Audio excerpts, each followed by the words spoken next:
All Kerala tailors association Pazhuvil യൂണിറ്റിന്റെ 25ാം സമ്മേളനം നടത്തി. സംസ്ഥാന കമ്മിറ്റി അംഗവും ജില്ലാ ട്രഷററുമായ PM പുഷ്പകുമാരി ഉദ്ഘാടനം ചെയ്തു. വൈസ് പ്രസിഡന്റ് മോഹനസുന്ദരൻ അധ്യക്ഷനായി. യൂണിറ്റ് സെക്രട്ടറി ബീന ജയൻ റിപ്പോർട്ടും വരവ് ചിലവ് കണക്ക് സുരജ ഉണ്ണികൃഷ്ണനും അവതരിപ്പിച്ചു. ജില്ലാ കമ്മിറ്റി അംഗങ്ങളായ Shimi Sivadas, Peethambaran Iyani, area treasurer CR Viswambharan, Shali Raviraj, Regina Manaf, Radhika Unnikrishnan എന്നിവർ സംസാരിച്ചു. പുതിയ ഭാരവാഹികളായി മോഹനസുന്ദരൻ, ബീന ജയൻ, സുരജ ഉണ്ണികൃഷ്ണൻ എന്നിവരെ തിരഞ്ഞെടുത്തു. ജില്ലകളിലും സമ്മേളനങ്ങൾ നടന്നുകൊണ്ടിരിക്കുകയാണ്.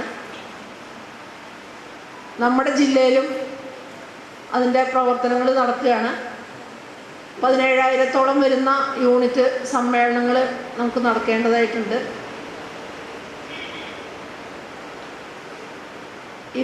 17,000 വരുന്ന SHGകൾ, അതുപോലെ തന്നെ നമ്മുടെ ജില്ലയിൽ 204 യൂണിറ്റുകളാണുള്ളത്. 204 യൂണിറ്റിൻ്റെയും സമ്മേളനങ്ങൾ നവംബർ 1-ാം തീയതി ആരംഭിച്ച്